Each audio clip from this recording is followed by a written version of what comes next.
नमस्कार, आपका बहुत बहुत स्वागत है। मैं हूं आपके साथ अभिषेक तिवारी। बुलेटिन में खबरों को रुख करते हैं। चुनावी बॉन्ड को लेकर एसबीआई के सभी जानकारी का खुलासा करने को लेकर सुप्रीम कोर्ट ने सुनवाई की, जहां शीर्ष अदालत ने सख्त लहजे में कहा कि 21 मार्च शाम 5 बजे तक एसबीआई सारी जानकारी निर्वाचन आयोग को सौंपे।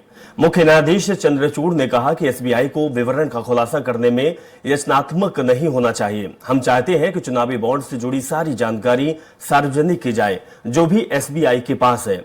सुप्रीम कोर्ट ने कहा कि हमने एसबीआई से सभी विवरण का खुलासा करने को कहा था और इसमें चुनावी बॉन्ड नंबर भी शामिल थे।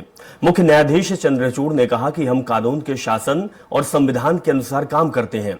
न्यायाधीशों के रूप में हमसे भी चर्चा की जाती है। हम केवल फैसले के अपने निर्देशों को लागू कर रहे हैं। एसबीआई के वकील हरीश साल्वे ने सुप्रीम कोर्ट से कहा कि हम चुनावी बॉन्ड के नंबर समेत सभी जानकारी देंगे। बैंक अपने पास मौजूद किसी भी जानकारी को छिपाकर नहीं रखेगा। सुनवाई के दौरान सुप्रीम कोर्ट ने कहा कि एसबीआई एक हलफनामा दायर कर यह भी बताए कि उसने कोई जानकारी नहीं छिपाई है। कोर्ट ने कहा कि एसबीआई 21 मार्च शाम 5 बजे तक सारी जानकारी उपलब्ध कराए।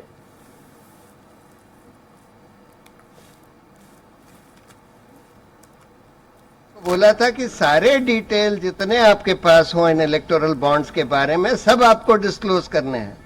उसका ये मतलब नहीं था कि आप बॉन्ड नंबर नहीं देंगे या और कोई डिटेल नहीं देंगे। तो उन्होंने बोला है कि सारे ही डिटेल्स जो भी उनके पास बॉन्ड के बारे में हो वो पूरे के पूरे डिस्क्लोज करें।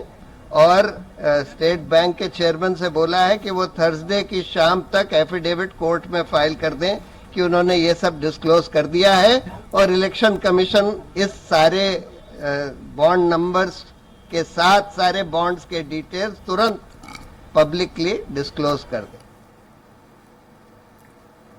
किस तरीके से रोज रोज इंफॉर्मेशन को छुपाने की कोशिश स्टेट बैंक ऑफ इंडिया और इलेक्शन कमीशन कर रहा है। भाई, अगर आपके मन में कोई चोरी नहीं है तो आप डालिए अपनी वेबसाइट पे। भारतीय जनता पार्टी अपनी वेबसाइट पे क्यों नहीं लिस्ट डाल रहा है? डाले, ये सारे डोनर हैं, हमें इतना करोड़ रुपया हमें मिला है। केंद्र सरकार क्यों ऐसी स्कीम लेके आई जिससे डोनर के नाम छुपाने पड़ रहे हैं? और जो बड़े आरोप लग रहे हैं वो ये हैं कि जिसके यहाँ ईडी का छापा पड़ा, जिसके यहाँ इनकम टैक्स का छापा पड़ा, उसने अगले ही हफ्ते इतने करोड़ों रुपए के बॉन्ड बनवाए। क्यों बनवाए भाई? किसको वो बॉन्ड दिए? जिसको ठेका मिला वो बॉन्ड बनवा रहा है। किसके लिए बनवा रहा है? जिसका अपना जो प्रॉफिट है वो 2 रुपए का है। 2 रुपए की प्रॉफिट कमाने वाली कंपनी 100 रुपए का दान कर रही है पॉलिटिकल पार्टी को। कैसे कर रही है भाई? ये तो शेल कंपनी हो गई, ये तो हवाला हो गया, ये तो मनी लॉन्ड्रिंग हो गई।